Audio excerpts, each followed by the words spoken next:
The night over the hidden leaf is unnervingly quiet. There's no breeze, no sound from the late-night insects, not even a rustle from the leaves. It's as if the entire village is holding its breath. High above, perched on the Hokage monument, Naruto Uzumaki stands with his arms crossed, his gaze fixed on the twinkling lights of his home. He's older now, the brash confidence of his youth tempered by a quiet weight in his eyes, a depth earned through years of peace and responsibility. He feels it, a subtle wrongness in the air, a disturbance that chakra alone can't quite explain. A calm, familiar voice cuts through the stillness. "You've been standing here for an hour. That's not like you." Naruto doesn't turn. "Yeah. Well, the village feels thinner tonight. Like something peeled a layer off the world." Kakashi, standing a few feet behind him, lets his visible eye narrow just a fraction. But before he can respond, a violent, bone-shaking surge of chakra detonates at the village border. The very ground trembles, rooftops rattle, and the sound of shattering glass echoes up from the streets below. Instantly, alarms scream to life across the hidden leaf, their piercing wail cutting through the night. Naruto is gone in a flash of yellow, a streak of light vanishing toward the disturbance.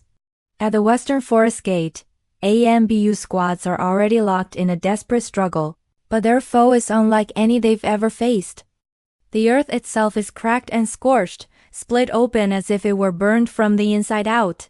A blackened, intricate symbol is carved into the ground, steaming faintly with a chakra residue that feels ancient, almost forgotten.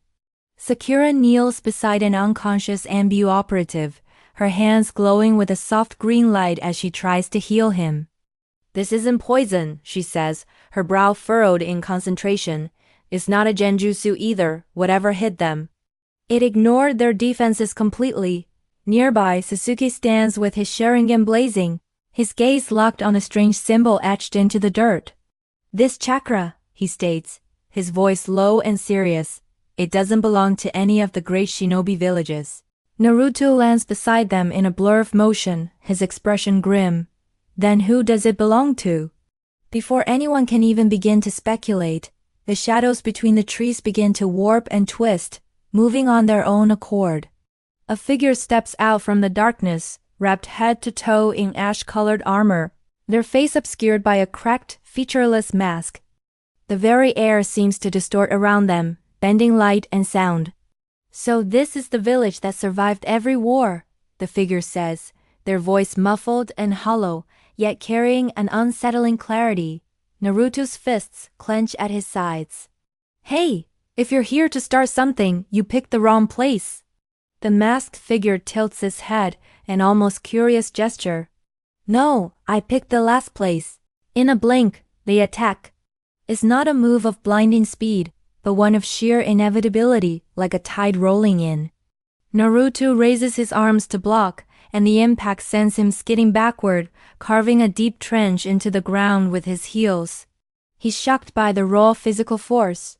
Sasuke reacts instantly, his hand crackling with the high-pitched shriek of the Chidori. He lunges forward, aiming to pierce the enemy, but his attack passes straight through the figure, as if it were nothing but smoke. Sasuke stumbles, his eyes wide with disbelief. He's phasing between states. Kakashi appears beside them, his expression dire. Everyone fall back. "This isn't a battle, it's a message." As if on cue, the masked figure raises a single hand. The strange symbol on the ground ignites, glowing with a dark, menacing light. The silent war never ended, the figure declares, their voice echoing through the forest. It only waited. The forest erupts. A blinding wave of ash and searing heat explodes outward, consuming everything. When the smoke finally clears and the roar subsides, the enemy is gone. All that remains is the smoldering symbol on the ground, and a single object half buried in the disturbed earth.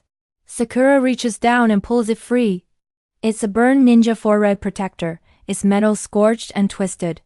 The symbol of the hidden leaf has been violently scratched out. Her voice is barely a whisper. "This belonged to someone from the leaf." Naruto stares at the desecrated headband, his jaw tight with a cold fury. "Then that means..." Kakashi finishes the thought, his voice heavy with a grim realization. Someone the world erased just came back. The view pulls upward, away from the shaken shinobi and the damaged gate, rising above the forest and soaring toward the dark unknown horizon beyond the land of fire. Far, far away, in ancient ruins buried deep beneath layers of ash, dozens of identical symbols ignite all at once, casting an eerie glow in the suffocating darkness. A disembodied voice echoes through the cavernous space. Phase 1 is complete.